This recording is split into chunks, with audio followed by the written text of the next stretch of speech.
Hi, I'm Tim. Welcome to our channel, and thanks for logging on. If you enjoy these videos, do me a favor and subscribe to our YouTube channel right here at Watchbox Reviews. I would really appreciate it. I promise you that I will update daily. If you like this watch, you can purchase it on our website, thewatchbox.com.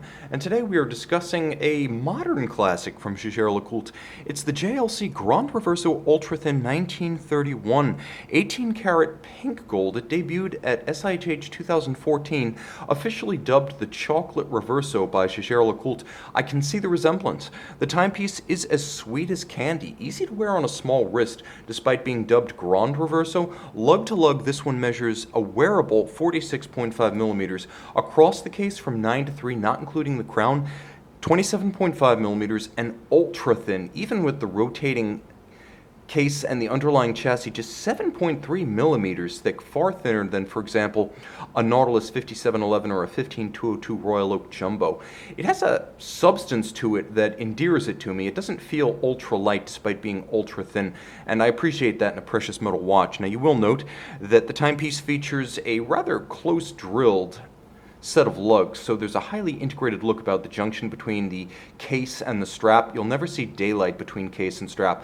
But there's also no constraint in the movement of the strap. So you have the integration of the strap in the case without any of the virtual flare or encumbrance that often comes with integrated strap profiles. The strap is gorgeous, by the way, and yes, it is from Casa Fagliano.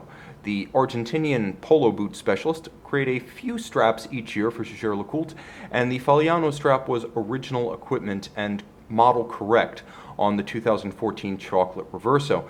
It's wonderfully supple. It is shell cordovan, so it's a hairless horsehide with a sheer flank so you can see the layers of the construction, a lightly contrasting saddle-colored stitch, and on the underside, I can attest to the souplesse of this piece. It is very, very soft. Simple, old-school polished rose gold, or I should say pink gold, pin buckle for on-the-fly adjustments. The Reverso, and we can give ourselves a closer focus, better resolution, and a bit more light. The Reverso has always been an icon of the Art Deco period. Mid-Art Deco, launched in 1931, you can see it features strong rectilinear geometries when viewed in profile, but from the side it's more nuanced with conical lugs and an almost rounded barrel-shaped profile where the case and the lugs join. The flank of the case is completely rounded, and there's a tension between the lateral sweep of the guidron, or the channels of the case, and the vertical sweep of the case's longitudinal dimension. So it's both rounded and rectangular, and that continues on the dial, where you can see the circular sweeps of the hands bounded by a sharp series of 90-degree angles, both of crystal and of bezel, recapitulated in the rectangular railroad track for the broadsword style minutes hand. And then there's a small, somewhat sunken constant seconds that has its own set of railroad track calibrations. All of the indices are a wonderful honey gold color that matches the hands quite nicely. Simple, classical, timeless. This will look just as good in the year 2031 as it does today. Now rotate the case, and you can see that this one is a canvas for personalization. You can see me and my camera. It's beautifully mirrored. And you'll note that, yes, I have all sorts of stickers on this camera. It's an old warhorse. You can customize, or you can leave it buff, and your friends will wonder what on earth you're wearing. It's a wonderful article of conversation-starting curiosity.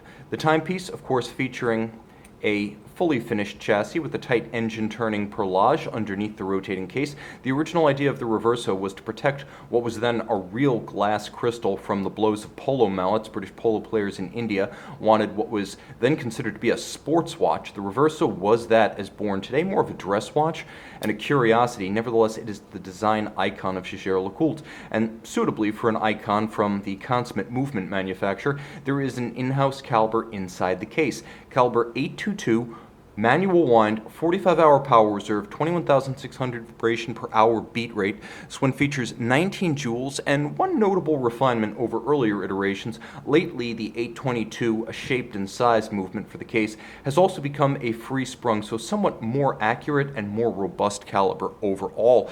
30 meters water resistant, the case by itself contains 50 parts including seals. That might not sound like much, but prior to 1984, there had never been such a thing as a water resistant Reverso. So by historic standards, 30 meters is outstanding. You can see and you can purchase this timeless classic in chocolate form from Jaeger-LeCoultre on the watch box.